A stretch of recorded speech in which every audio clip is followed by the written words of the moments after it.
Are you a business owner or entrepreneur who's had great success in the business world, and now you want to launch a speaking career to share your message with the world? If that's you, then listen up. 25-year speaking industry veteran Brett Ridgway has released his latest special report, 3 key things entrepreneurs must master to build a profitable speaking business. To pick up your copy, go to brettridgway.com/freebie. Welcome to the Spotlight on Speaking show with Brett Ridgway, where you'll learn the keys to building a profitable speaking business from speaking industry pros. Each week, we interview a great guest who will share his or her speaking journey, identify what their keys to success have been, and highlight some critical mistakes they've made along the way that you'll want to avoid. Be sure to visit our website at spotlightonspeaking.com. And while you're there, subscribe to us via your favorite network. Now, sit back, tune in, and get ready to meet this week's guest. Hello again, everyone, and welcome to another edition of the Spotlight on Speaking show. I am Brett Ridgway, and my guest this week is a longtime friend, kind of reconnecting, in the name of J.J. Childers. But J.J. is a licensed attorney who helps entrepreneurs, small business owners, and investors design and structure protection plans for safeguarding their assets without all the confusion, complication, and cost often associated with the process. He practices in the areas of asset protection and estate planning and received his LL.M in dispute resolution from Pepperdine University. He's the author of numerous books, courses, and training programs providing instruction on wealth protection, and is a highly sought-after speaker on a wide range of topics related to legal protection planning. Welcome, J.J. Childers, to the Spotlight on Speaking show. Hey, Brett, thanks so much for having me on. I'm excited about this. Well, I gotta ask you, J.J. So I got a number of questions I want to ask you, but I got to stick one in there before that. What the hell is an LL.M? That's a good question. It's a master's law degree, what's kind of interesting is that when you get your law degree, you actually get a Juris Doctor. And then if you want to specialize a little further, you can do so by getting an LL.M, which is a master's law degree. So it's kind of backwards in some ways because typically you get a master's then a PhD, but that's just kind of the way we do it. All right. Well, you lawyers, I don't know about you, but okay. So, all right. So I want to talk about your speaking journey today, specifically, JJ. And, JJ's in an area where a lot of what I talk about on the podcast and other things is how to build a profitable speaking business. Well, obviously, part of that process is protecting those profits and protecting your assets and making sure you don't get yourself in a pickle. And we may dive into that a little bit, certainly. But I primarily want to talk about your speaking journey, JJ. So, you obviously come from a family of well-known speakers. I mean, your dad was one of the preeminent trainers in the speaking industry for many, many, many years. And so I got to ask, his name's John Childers, for those of you who don't know. But, was he your impetus for becoming a speaker, or did something drive you into it from another angle? What was the starting point? Brad, great question. First of all, that's definitely what happened. And what I mean by that is I grew up, number one, with my dad being a real estate investor and developer, small business owner. So I knew I wanted to be around that to some extent. I just didn't know exactly what that looked like. And, I'd always kind of worked with him. So I'd traveled around a little bit and gone to seminars, handled a lot of the shipping and packaging of his products. So he would go out and, sell home study courses. And my brother and I would kind of do the tape duplication. You understand how that goes with the... been there, done that, man. Absolutely. So, I did that and then actually went out to the trainings, and I worked there as far as, he would let me kind of introduce him, and then I would lead people into the breaks, do some sales at different events. So I kind of got a little bit of a taste, dip my foot in the water, if you will. And that was when I was in college. So when you're in college, you're trying to figure out, well, what do I want to do? And I've been studying business because I thought, well, that's going to be, come in handy for whatever I'm doing. But when I went into the seminars in particular, I said, I'd like to be a speaker. I think this is what I want to do. And then obviously, coming out of college, you're 22 years old. And I was thinking, who's going to listen to me? And I thought, they'd listen to me if I was a lawyer.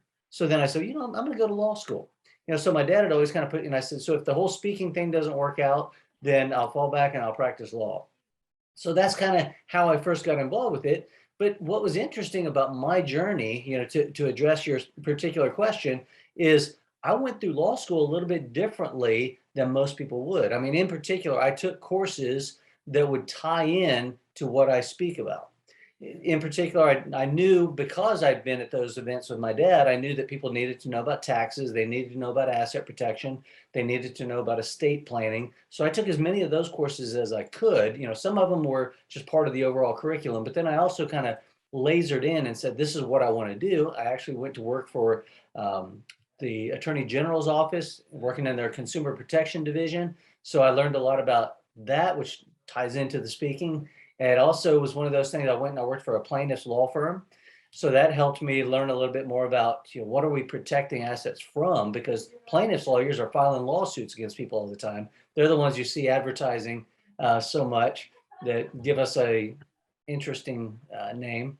And then I also worked in the legislature. So it was a way to see how the laws were made and see the importance of that. So all of those things were done specifically to build my experience, my background, my expertise, so that I could provide that through my speaking. So that's probably a longer version of my journey than perhaps you may have wanted to know, but that's kind of how it all came to be.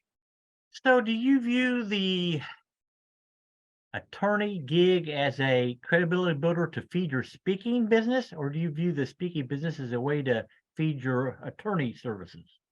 Well, the great thing about it is it does both, and what I mean by that is, yes, I did it initially to build the credibility. I'll just tell you. But then I also said, in case things don't work out from a speaking standpoint, I can always practice law.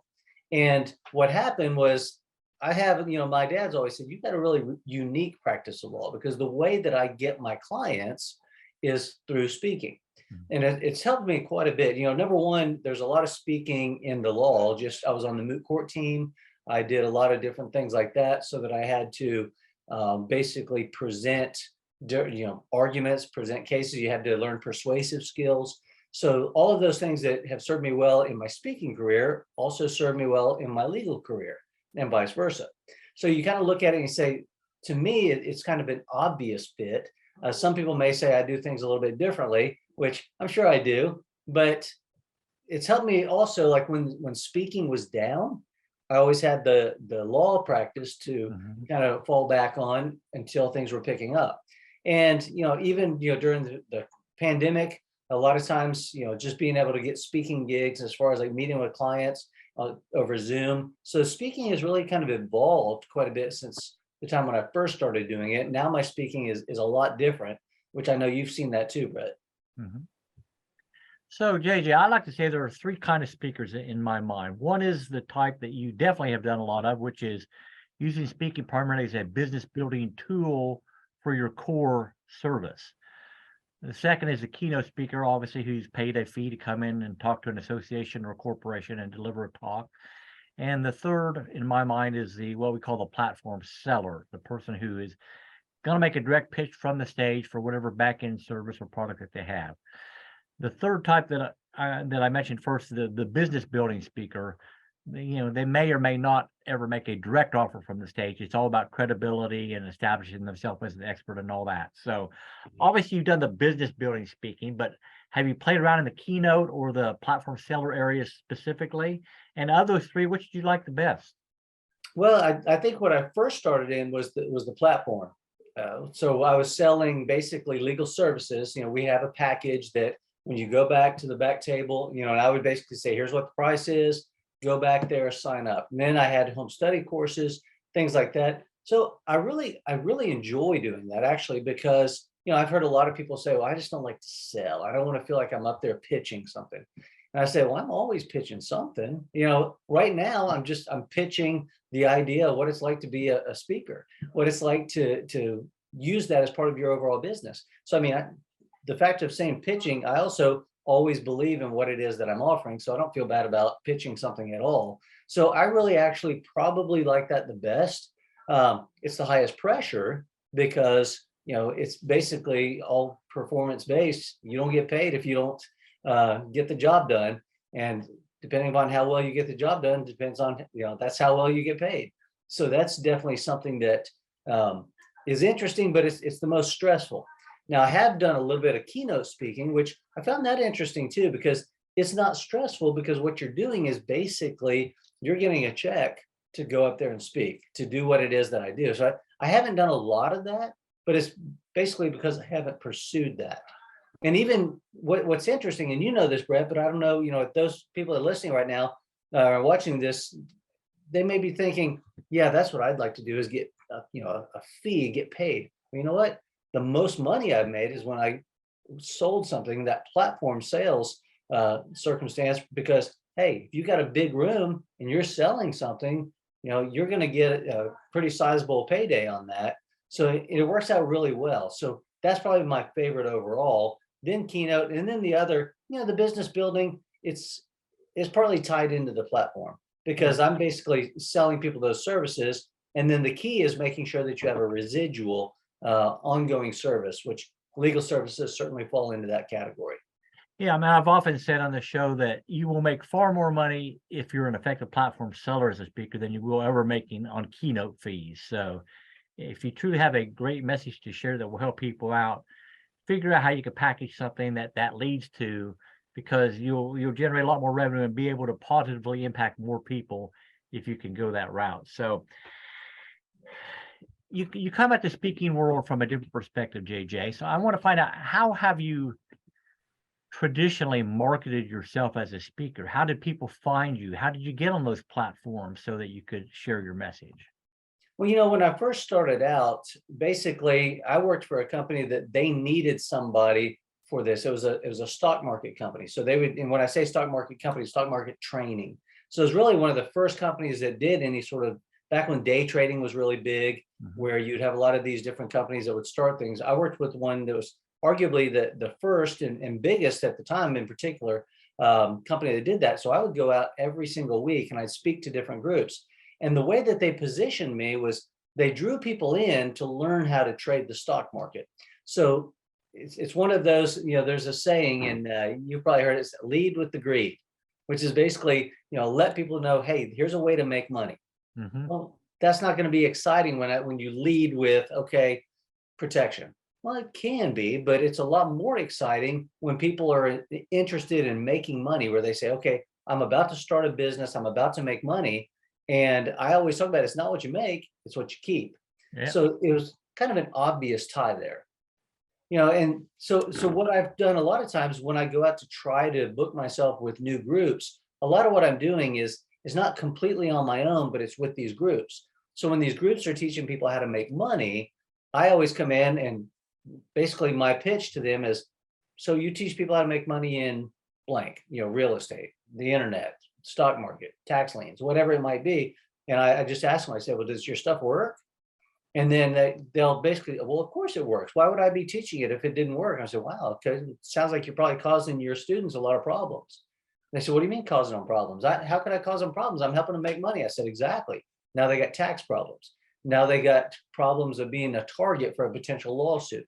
So when you look at things like that, I talk to them about, here's how I can help you to help your students. So now I become value added, and then they're able to get a percentage of what I am able to offer to their students. So it works well for everybody, for the promoter, for myself, for the students, and ultimately my clients. So JJ, what would you say maybe your 3 biggest keys to success have been as a speaker? That's really a great question, Brett. I think I've seen myself evolve as a speaker. The first thing that I would say is interaction. I think the more interaction you can have with the crowd, the better, because number one, it makes it more engaging, not only for you, but also for them. They enjoy the experience more. Then I would also say, take a genuine interest in the people, which I think that kind of ties in with the interaction. When you're like, honestly, truly want to know what they want to know. You want to know, what are you doing right now that I can help you with? And then I can tailor my presentation sometimes, because I'll interact with somebody in the audience, and they'll kind of give me a little bit. Now I don't want to go too off on a tangent on that, but you can just get them involved in that rhythm of, help letting them fill in the blanks for you, letting them answer your questions, so that now it's more of an interactive experience rather than just a lecture. Because lectures are boring, not only for the attendees, but also for the speaker. When all you're doing is just giving that lecture, it's not enjoyable. But when you're having fun, because now you're having, it's not fully a conversation, but it feels more like a conversation. Right. And then probably the third thing I'd say is using humor. People love to laugh. People love to have a good time. I mean, even though we're talking about something incredibly serious, such as, legal matters and estate planning and how your legacy is going to be left for your family members, it's vitally important. But at the same time, we can have a good time doing it. It can be fun, it can be entertaining, it can be enjoyable. So those are the things that I would say is: number one, interaction; number two, take a genuine interest in the audience; and then number three, try to use humor as part of the overall structure of your presentation. All right, well, great advice, JJ. And I do have a couple other questions I want to ask you, but before we do, let's take a quick break for a word from our sponsor.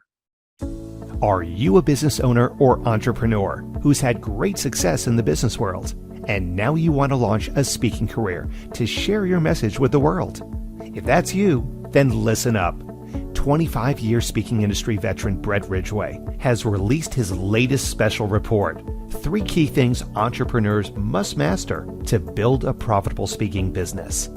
To pick up your copy, go to brettridgway.com/freebie. And we are back with the Spotlight on Speaking show. And my guest this week is JJ Childers. And JJ, probably my favorite question to ask my guests, honestly, is, all right, open up bare your soul a little bit here, buddy, and maybe even embarrass yourself a little bit and share a couple mistakes maybe you made in the speaking world that you would highly advise aspiring speakers not to make. Well, I think if I had to think about that, some of the things that I think that I may have done that I somewhat regret, or maybe being a little too thin-skinned. So if somebody said something negative, even if it was true, even if it was helpful, I probably reacted poorly. And sometimes, you can let your emotions get the best of you. So there may have been times where I may have reacted with cutting remarks back, or just maybe being a little overly sensitive. And sometimes you just have to, speaking earlier, just saying, you've got to take a genuine interest. You don't know what's going on in folks' lives. Maybe they just had a bad day, or maybe they've been burned by somebody in the past. Maybe they've had a bad experience.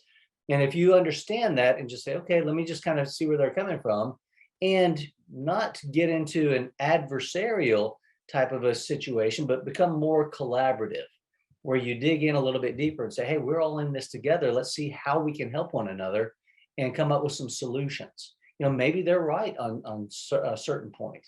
So I've had to do that.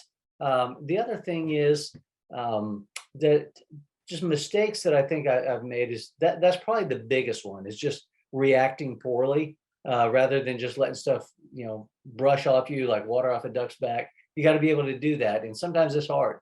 I have, fortunately, I haven't been the recipient of too much heckling. Obviously, any speaker has had some heckling, and you just have to be able to deal with it.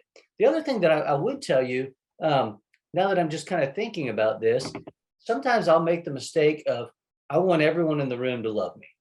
And if I see somebody, maybe sitting back, their arms crossed, and, seeming like they're disengaged, or that they're not, it's almost like I get laser focused on that person, and I'm trying my best to win them over.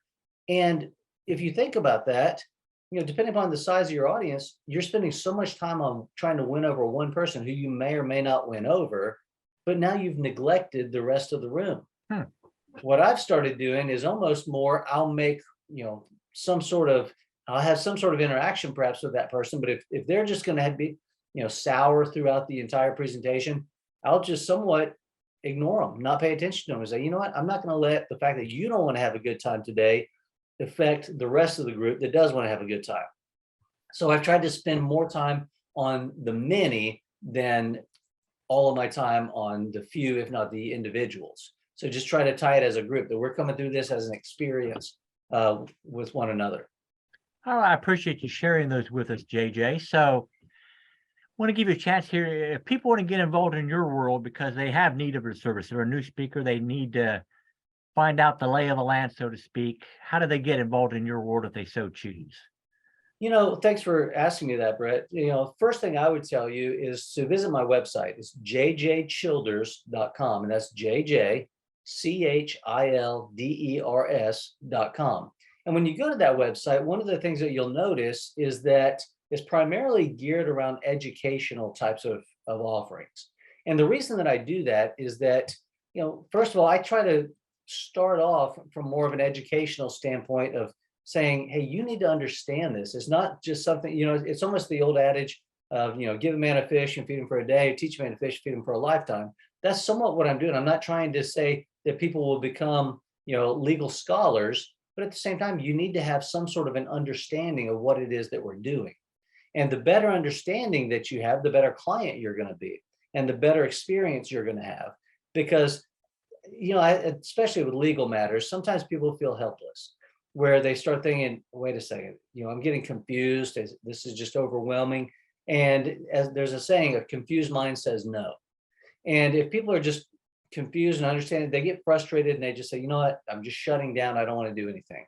Well, what I've found is that if I can get people engaged in the process, because it's about them, it's not about me, because every one of my clients is unique and they're going to have a little bit different circumstances, situations that have to be addressed. So it's important that they have an understanding and that they take part of the process and the overall process, rather than just turning things over to me and saying, hey, you just take care of it all. That sounds good in theory, but in practice, it doesn't work so well that way. You've got to make sure that we're a team and we're doing things together. So that's a long way of addressing why I do things the way that I do. But basically, if people go to jjchilders.com, they'll get a taste. We've got I've got a free course on there that people can take a look at if they'd like to. So that's just a way to say, hey, I'd just like to learn about it. It's no commitment. Basically, we'll send that to you. We don't do any, hardcore marketing to you after that. Basically, we say, it's a program of attraction rather than a program of promotion, is the way that we kind of look at it. So I'd invite everybody to go to jjchilders.com and take a look at what all we have to offer. All right. Well, I appreciate you, JJ. And this brings to an end another episode of the Spotlight on Speaking podcast. As always, my sincere thanks to you, first of all, JJ, for going on today and sharing your wisdom. And as always, if you haven't been over to brettridgway.com, please hop on over there, grab your copy of my free special report, 3 key things entrepreneurs must master to build a profitable speaking business. And then also my book, How to Build a Profitable Speaking Business, is now available in the book section of the site for pre-order. They will be shipping in March. So I don't know exactly when this episode will release, JJ. It may be before, maybe after the book, but will be available soon. And as always, I wish everybody the greatest success in all that you do, and may 2023 be your greatest year yet. Take care, everybody. This has been the Spotlight on Speaking show with Brett Ridgway. Be sure to join us every week as we interview speaking industry pros and have them share their best tips for building a profitable speaking business. Until next week, thank you for tuning in, and remember to visit our website at spotlightonspeaking.com so you can enjoy even more great episodes like this one. While you're here, be sure to subscribe via your favorite network. We look forward to seeing you next time on the Spotlight on Speaking show. Until then, our sincere best wishes to you for the greatest of success as you work to build your own profitable speaking business.